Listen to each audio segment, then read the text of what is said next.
മദ്യനികുതി ഇളവ് പ്രഖ്യാപനത്തിൽ സർക്കാരിനെ കടന്നാക്രമിച്ച് സമസ്ത മുഖപത്രം സുപ്രഭാതം. വീര്യം കുറഞ്ഞ മദ്യം, വീര്യം കെട്ട നയമെന്ന് മുഖപ്രസംഗം. പ്രതിപക്ഷ ആരോപണം ഗൌരവതരം. ആശങ്കകൾ പരിഹരിക്കണമെന്ന് പാണക്കാട് സാധിക്കലി തങ്ങളുടെ ലേഖനവും പത്രത്തിൽ.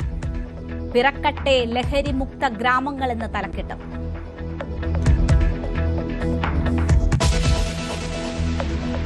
മുൻ ദേവസ്വം ബോർഡ് പ്രസിഡന്റ് പത്മകുമാറിന്റെ വെളിപ്പെടുത്തൽ സാധൂകരിക്കുന്ന തെളിവുകളാണ് ഇപ്പോൾ പുറത്തുവിടുന്നത്. നിയമനത്തിന്റെ മാനദണ്ഡങ്ങൾ പൂർണ്ണമായും അട്ടിമറിച്ച് മേൽശാന്തി ചുമതലയിലെത്താൻ ED പ്രസാദിന് CPMന്റെ സഹായം ഉണ്ടായോ എന്നതാണ് പ്രധാന ചോദ്യം. അതിനാരൊക്കെ കൂട്ടുനിന്നിട്ടുണ്ട്?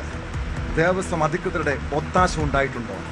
പുറത്തു വരാനിരിക്കുന്നത് ഞെട്ടിപ്പിക്കുന്ന വിവരങ്ങളാണ്. ശബരിമലയിലെ വൻ കള്ളത്തരം പുറത്തുവിട്ട് ന്യൂസ് 18. നിലവിലെ മേൽശാന്തി ED പ്രസാദ് നമ്പൂതിരി നിയമനം കിട്ടാൻ സമർപ്പിച്ചത് ഒന്നിലേറെ വ്യാജരേഖകൾ. ദേവസ്വം ഉദ്യോഗസ്ഥരും കൂട്ടുനിന്നു.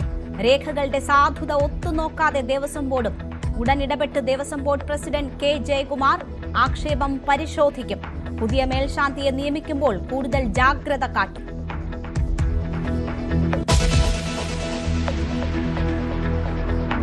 തിരുവനന്തപുരം കോർപ്പറേഷനിലെ 20 അംഗങ്ങളുടെ സത്യപ്രതിജ്ഞ റദ്ദാക്കി ഹൈക്കോടതി.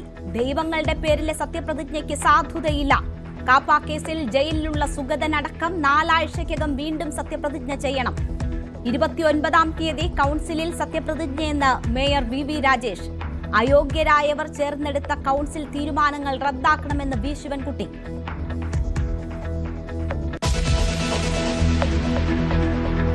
PM ശ്രീയെ ചൊല്ലി നിയമസഭയിൽ ഭരണപക്ഷ പ്രതിപക്ഷ ഏറ്റുമുട്ടൽ. പിന്മാറാനാവില്ലെന്ന് പറയാതെ പറഞ്ഞു വിദ്യാഭ്യാസ മന്ത്രി. എല്ലാം ചെയ്തത് കഴിഞ്ഞ സർക്കാർ.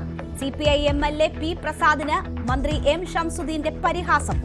ഒന്നുറക്കെ കരയാമായിരുന്നില്ലേ എന്ന ചോദ്യം. സർക്കാർ രഹസ്യമായി കരുക്കൾ നീക്കുകയാണെന്ന് പ്രതിപക്ഷ നേതാവ്. മന്ത്രിസഭാ ഉപസമിതി വൈകിട്ട് 4-ന്.